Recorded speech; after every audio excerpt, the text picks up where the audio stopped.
억대 가격에 팔렸다. 이런 네. 뉴스를 보면은 이게 바로 새로운 투자 수단이 아닌가 싶거든요. 네네. 암호화폐처럼 이 초기에 진입하면은 막대한 수익을 얻지 않을까 고민하는 그런 투자자도 많을 것 같습니다. 어떻습니까? 예, 꽤 많을 듯 싶은데요. 네. 아직 NFT 투자자가 정확히 몇 명인지는 조사된 적이 없습니다. 아, 그런데 지금 업비트나 빗썸 등 대표 가상자산 거래소가 전부 NFT 마켓플레이스를 개설하거나 그 개설을 준비하고 있고요. 예. 또 우후죽순 중소 마켓플레이스도 또 생겨나고 있거든요. 이제 또 카카오도 자회사인 그라운드엑스를 통해서 이 시장에 뛰어들었습니다. 이런 움직임은 당연히 시장에 많은 투자자가 몰리기 때문이 아닐까라고 이제 추측을 해봅니다. 그렇군요. 그런데 전 세계적으로 불어닥친 이 같은 NFT 투자 열풍의 이면에 네. 검은 손이 있다. 이런 분석이 또 나왔다고 하던데요. 결국 네. NFT 신뢰도에 금이 가게 생겼어요. 네, 맞습니다. 그 자전거래로 가격이 부풀려졌다는 조사가 나온 건데요. 예. 자전거래는 말 그대로 동일인이 매매와 시세를 이제 인위적으로 조작했다라는 겁니다. 그렇죠. 예, 블록체인 데이터 분석 기업 체이널리시스가 최근 내놓은 2022년 가상자산 범죄 보고서 NFT 보고서에 따르면요, 이 시장에서 자전거래가 기승을 부리고 있다고 하는데요. 네. 블록체인 분석을 통해서 NFT를 거래하는 암호화폐 지갑을 추적한 결과 일부 NFT를 판매한 자금과 구매한 자금 출처가 동일한 지갑 262건이 발견됐기 때문인데요.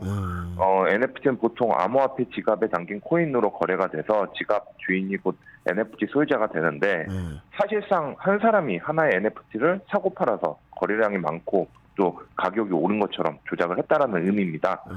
또 여기에 또 부정자금도 늘어나는 추세로 나타났는데요.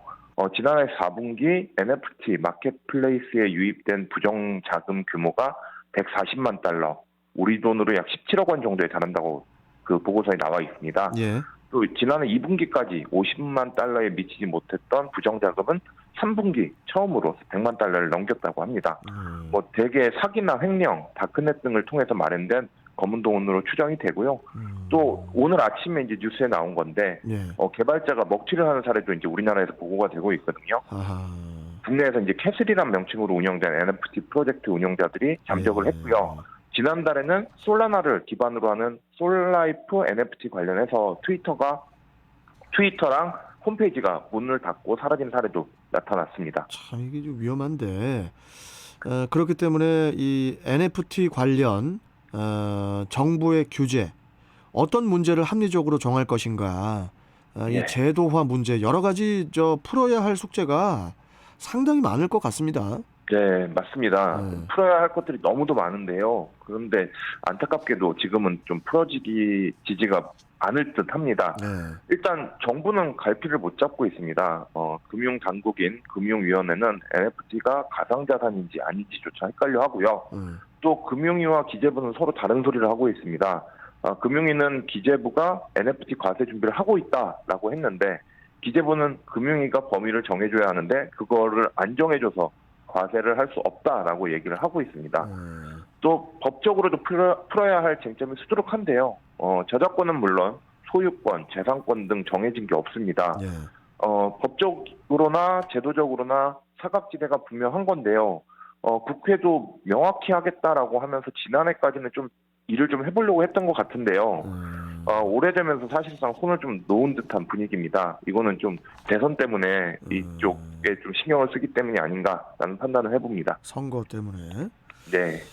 참 이 NFT 산업이 어마어마하게 커지고 있다는 건 막연하게는 우리가 잘 알고 있는데 네. 전 세계 시장에서 이 NFT 시장 어느 정도 규모입니까 이게? 예, 넌펑저블닷컴이라고 그 이더리움 블록체인에서 발행되는 발행되고 거래되는 NFT 관련 데이터베이스를 제공하는 사이트가 있는데요. 여길 보면 올해 1월 기준으로 총 2,792만 6,080개 규모의 NFT가 판매됐습니다. 이게 금액으로 치면 162억 7,703만 달러 정도 되거든요. 우리 돈으로 하면 19조 5,243억 원 수준입니다. 예. NFT 발행도 이제 미술에서 원래 중점적으로 이루어졌던 건데, 이제는 좀 콜렉터블, 그러니까 수집품이죠. 예. 그리고 음악, 게임, 디지털 부동산 등 광범위하게 퍼져나가고 있고요. 아니 음악도 있어요? 예, 음악도 있습니다. 그리고 그래요? 이베이는 물론 또 루이비통, 까르띠에, 뭐 프라다, 타코벨, 피자헛 등 명품과 식품 유통 뭐 다 뛰어들고 있습니다. 뭐 이거는 우리나라 얘기만 아니고요. 예. 글로벌 이 얘기 다 전체 이제 시장을 보면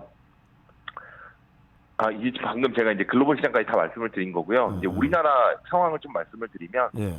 이세돌과 알파고의 바둑 대전에서 그렇죠. 이세돌이 딱 한 번 이겼었잖아요. 그렇죠. 예, 이 기록을 담은 NFT가 약 2억 5천만 원이나 낙찰이 됐고요. 또 그 우리나라 기록이 2억을 넘었다고요? 네, 2억 5천만 원 낙찰이 됐습니다. 야, 참 신기하네요. 또 우리나라 예술 경매사인 그 서울 옥션 블루에서 장활이라는 작가의 작품 미라지캣 3가 업비트 NFT 경매로 올라와서 약 2억 5천만 원에 또 낙찰되기도 했습니다. 참 우리 기업들도 NFT 시장을 겨냥을 하고 있고, 네, 실질적으로 이제 이미 시작한 기업들도 상당수지 않습니까? 맞습니다. 네, 말씀드렸다시피 가상자산 거래소는 뭐 거의 대부분 뛰어들었고요. 기업들도 이제 마구잡이로 뛰어들고 있는데요. 우리나라 국내 대표 통신사인 KT는 웹툰하고 웹소설을 NFT 발행한다고 나섰고요. 또 게임사들은 위메이드를 중심으로 NFT를 전면에 내세우고 있습니다. 중국에서도 이제 ICT 기업들이 NFT에 뛰어들고 있고요.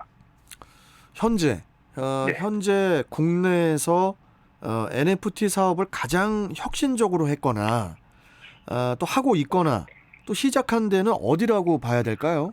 네, 일단 가장 큰 효과를 거둔 곳은 이제 위메이드라는 게임사를 쓸 수 있는데요. 위메이드. 예, 이 회사는 그 미르포라는 게임을 글로벌 시장에 출시를 했는데요. 네. 이 게임을 블록체인 기술을 엮은 다음에 새로운 이제 비즈니스 모델 P2E, 플레이 투 언이라는 개념을 도입을 했습니다. 유저가 게임도 하고 돈도 벌 수 있다는 개념인데요. 이 개념은 좀 살짝 넘어가고 이 개념으로 이제 우선 글로벌 시장에 굉장히 좋은 반응을 얻고 있는데요. 이 P2E라는 개념이 NFT하고 연결이 됩니다. 엊그제 실적 발표를 했는데 상사 이래 이제 최대 실적을 냈습니다. 그래요? 예, 물론 실적이 이제 전망치를 좀 하회해서 주가와 코인 가격은 지금 좀 폭락을 하고 있습니다만, NFT와 P2E를 앞세워서 이제 3분기 실적을 굉장히 좋게 받았었거든요. 그러다 보니까 게임사들이 이제 다 NFT와 P2E 열풍에 휩싸이게 만든 주역이 됐습니다. 그렇네요. 예, 특히 또 이 회사는 미르포라는 아까 게임을 만들어서 이 캐릭터를 NFT 해서 발행을 했는데요. 개당 한 1억 7천만 원에 이를 판매했습니다. 또 이제 그 카카오라는 그 카카오 모두 다 아실 텐데요. 이제 카카오가 이제 그라운드 X를 통해서 NFT 발행을 완료를 했는데 그 인기 웹툰 나 혼자만 레벨업이라는 그 웹툰이 있습니다. 이 웹툰을 NFT화해서 판매를 했는데 1분 만에 완판을 했습니다. 이게 지금 요즘에 뭐 코인 가격도 지금 폭락하고 했던 이유 중에 하나도 이런 내용도 원인이 될 수 있겠네요. 맞습니다. 예. 그리고 제가 이제 어디서 좀 봤는데 부동산에서 NFT가 가능하다 이렇게 들었거든요. 네. 제가 이 NFT 개념을 제대로 이해를 못하고 있는 걸 수도 있겠지만은 부동산은 실제 물건이잖아요. 실물이 있고. 네, 맞습니다. 그곳에 들어가서 사람들도 사는 거고. 그런데 내 집을 가상의 공간에서 사고 판다? 이게 이해가 쉽게 되지 않거든요. 무슨 게임도 아니고. 네, 저도 개인적으로는 이해가 안 가는데요. 이거는 두 가지 측면으로 볼 수 있습니다. 지금 방금 말씀하신 오프라인에 이제 우리 실생활에 있는 부동산 이 거래를 할 때 증명서로서 NFT를 쓸 수가 있는데요. 이거는 아직 좀 기술이 정확하게 그쪽까지는 아직 시장이 확대되질 않아서 이 시장은 거의 없다라고 보시고 지금 말씀하신 거는 온라인상에서 거래가 되는 가상의 부동산과 NFT거든요. 근데 이게 사실 저도 진짜 이해가 잘 안 가는데 이게 브로마블이나 심시티하고 다를 게 없습니다. 예. 굳이 왜 여기에 이제 돈을 쓴지 이제 모르겠는데 그러니까. 예, 근데 시장은 이제 그렇게 생각을 좀 안 하는 듯 합니다. 아까도 말씀드렸듯이 송구자가 꽤 되거든요. 예, 예. 일단 상황을 좀 보면요. P2E 메타버스 게임 신시티가 41억 원 이상의 NFT 토지를 완판을 했습니다. 이 신시티 메타버스는 17개 구역을 도시가 나뉘어져 있는데요. 여기서 약 1만 5천 개의 토지가 NFT로 발행이 됐고요. 예. 이번 프로젝트에서 4개 구역을 NFT 거래소에 내놨고 2시간 만에 모든 토지가 완판이 됐습니다. 전체 판매 금액은 한 350만 달러, 약 41억 8천만 원 정도 되고요. 예. 이번 이달에도 이제 추가로 NFT 토지를 판매할 계획입니다. 이 메타버스 플랫폼에서 NFT 토지는 현실 세계와 비슷한 용도로 쓰이는데요. 이제 사용자가 자신의 건물을 직접 만들고 꾸미거나 또 플랫폼에서 제공하는 개발 도구를 바탕으로 게임을 만들 수도 있습니다. 또 그리고 이제 토지와 건물을 다른 사용자에게 임대해서 수익을 낼 수도 있는데요. 예. 기업이나 브랜드들은 이런 토지를 활용해서 메타버스를 활용한 홍보관이나 마케팅을 추진을 하고 있습니다. 실제로 삼성전자는 이달 6일부터 NFT 기반 메타버스 플랫폼 디센트럴랜드에서 가상 플래그십 매장을 열었고요. 예. 색다른 경험으로 소비자들을 끌어들여서 마케팅 홍보 효과를 극대화하기 있습니다. 또 그리고 CU 같은 편의점도 메타버스에 이제 매장을 열었는데요. 예. 은행 하나은행이나 신한은행 이런 데들도 입점을 하고 있고요. 예. 이거는 아무래도 어린 소비자들 때문이 아닐까 싶은데요. 어린 소비자들. 예, 10대들이요. 메타버스 속 세상을 이제 이들은 실제 세계로 인식을 좀 하고 있는 듯합니다. 아, 그래요. 실제로 미국에서 한 조사 결과를 보면요, 예. 10대 아이들에게 뭐가 가장 갖고 싶냐라고 물어봤더니 로블록스라는 이제 메타버스 게임이 있는데 여기서 아바타를 꾸밀 수 있는 아이템을 갖고 싶다라고 했다고 해요. 실제로 이제 제 지인 아이도 이런 식으로 와. 얘기한 적이 있다고 하는데요. 예. 그러니까 우리가 흔히 말하는 MZ 세대가 이 세상을 실제와 동일시하고 있고 고객이 있으니까 또 기업이 움직이고 그러다 보니까 시장이 움직이는 게 아닌가라는 생각을 좀 합니다. 가상 세상을 실제 세상과 동일시하고 있는 세대. 네, 참 이게 우리 세대는 그냥 그 가상 세계에서 게임만 해봤지. 맞습니다. 예, 뭐 아이템도 뭐 어쩌다가 이제 뭐 좀 팔아보기도 하고 사보기도 하고 했겠지만은 네, 이제는 가상 세계를 현실 세계하고 똑같이 본다는 그런 개념이 네, 아직 우리들 이 어른들에게는 이게 몸소 확 와닿지가 않는데, 맞아요. 예, 앞으로 이 NFT 세계가 얼마나 더 넓게 펼쳐질지 네. 기대가 되고 또 조금 좀 무섭기도 합니다. 예. 자, 오늘 말씀 여기까지 듣고 또 다음 시간에 또 뵙도록 하겠습니다. 고맙습니다, 기자님. 예, 감사합니다. 네, 자, IT조선 유진상 기자와 함께했습니다.